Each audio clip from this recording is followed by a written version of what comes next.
Watch this before it's taken down. Make them fall on their knees for you. They're not reaching out because you've accidentally become the person they avoid, not the person they miss. And before you click away thinking this is just another video telling you what's wrong with you, let me tell you something that's going to completely flip how you see this situation. Welcome to the channel, where we talk about real relationship dynamics, not fairy tales or manipulation tactics. Here's what nobody else will tell you straight up. When someone stops reaching out, 90% of the time it has nothing to do with you not being attractive enough, interesting enough, or good enough. It's because somewhere along the way, they started feeling pressure around you instead of peace. And I know that stings to hear, but stay with me, because once you understand what I'm about to share, you'll never have to wonder why someone went quiet on you ever again. The reason why they're not reaching out isn't what you think it is, and more importantly, what you should do about it is probably the exact opposite of what you've been doing. But before we dive into this, I need to know something about you. And I want you to be brutally honest in the comments, because this is going to tell me exactly where you're at right now. Think about the last time someone you really liked started pulling back. What was the first thing you did? Did you immediately start questioning yourself, analyzing every conversation, maybe even reaching out more to try to fix whatever went wrong? Type guilty in the comments if you've ever done this. Type chase if you've ever doubled down and tried even harder to get their attention. And type confusion if you're still trying to figure out what the hell happened. Don't lie to make yourself look better. This is about getting real so we can actually help you. Because what you type is going to determine whether you're ready to hear what comes next, or if you're still stuck in patterns that keep pushing people away. Look, I've been where you are, checking your phone every 5 minutes, analyzing their social media posts like you're solving a mystery, wondering if you should text them again, or if that would make you look desperate. I used to think that if someone wasn't reaching out to me, it meant I wasn't interesting enough, attractive enough, or worth their time. And you know what that kind of thinking got me? More of the same silence. But then I learned something that completely shifted how I approach relationships.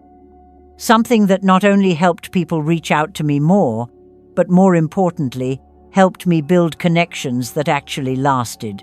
The secret isn't about making yourself irresistible or playing games or using techniques to manipulate someone's emotions. The secret is understanding why people pull away in the first place, and then becoming the kind of person they naturally want to move toward.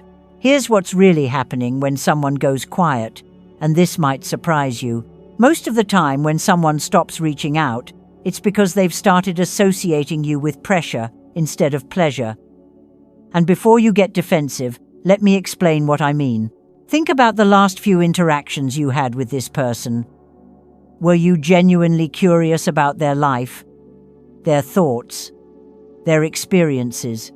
Or were you more focused on keeping the conversation going, making sure they responded quickly, hoping each message would lead to something more? There's a big difference between connecting with someone because you genuinely enjoy who they are and connecting with someone because you want something from them, even if that something is just their attention. People can feel that difference, even if they can't put it into words. When someone senses that you need something from them, that you're watching their every move, that your mood depends on how quickly they respond to your messages, they start to feel like they can't just be themselves around you. Close your eyes for a moment and think about someone in your life who makes you feel completely comfortable. Someone you never feel judged by, never feel pressured by. Someone who seems genuinely happy whether you talk to them every day or every month. How do you feel when you think about that person? Probably relaxed, warm, maybe even a little excited to catch up with them. That's the energy we want to create. Now think about someone who makes you feel guilty when you don't respond quickly enough. Someone who seems to need constant validation from you. Someone who gets upset when you're busy with other things. How do you feel when you think about that person? Probably a little heavy, maybe even a little anxious. You might love them, but if you're honest, you sometimes avoid their messages when you don't have the energy to deal with that pressure. Here's the hard truth. If someone has stopped reaching out to you, you might have accidentally become the second type of person in their life. But here's the beautiful thing. You can change that, starting right now. Instead of trying to get them to want you, focus on becoming someone who genuinely wants to know them. Instead of checking if they viewed your story, get curious about what's actually happening in their world that has nothing to do with you. Maybe they're dealing with work stress, family issues, or personal challenges that have nothing to do with how they feel about you. Maybe they're going through a phase where they're focused on other parts of their life.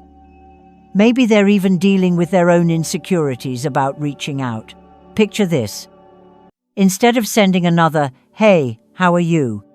message that you both know is really asking, "Why haven't you been talking to me?"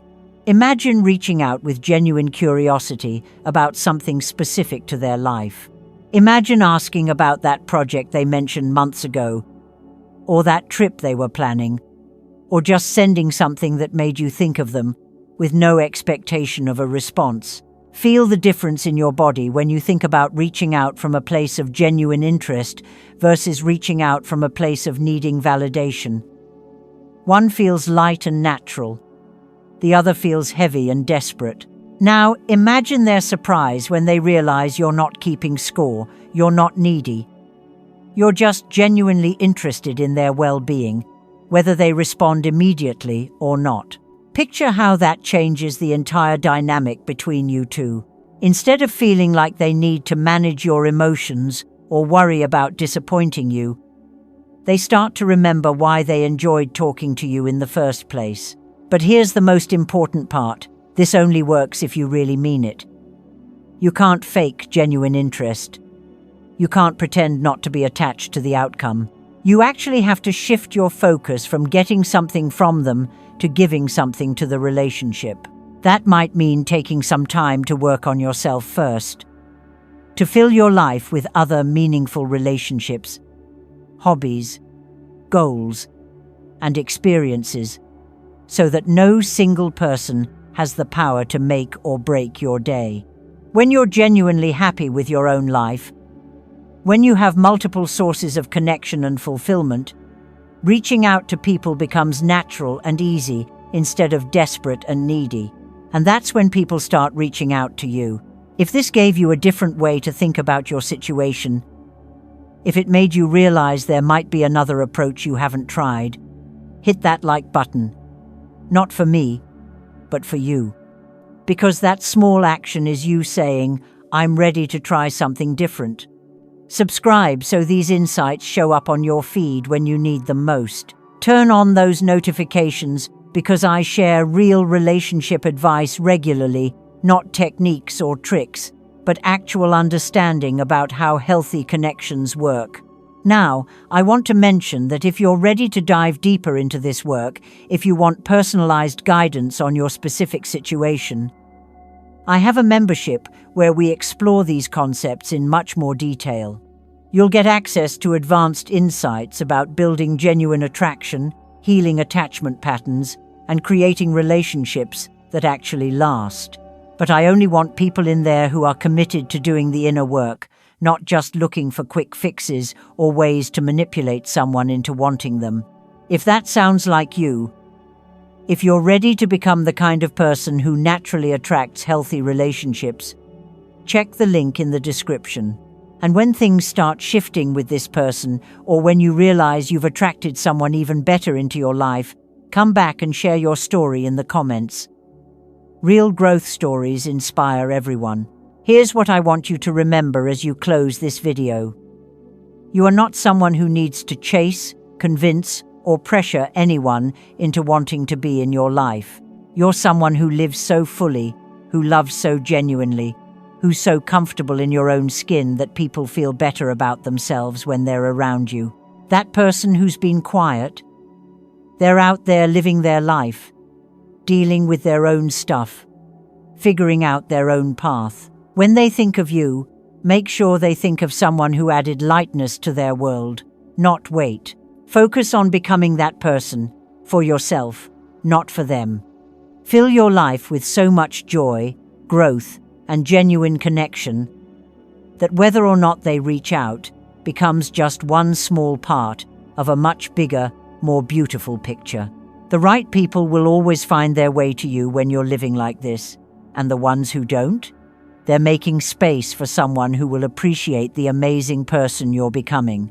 Stop waiting for your life to begin when someone else decides you're worth their attention. Start living like the worthy, interesting, lovable person you already are. Your story is just getting started.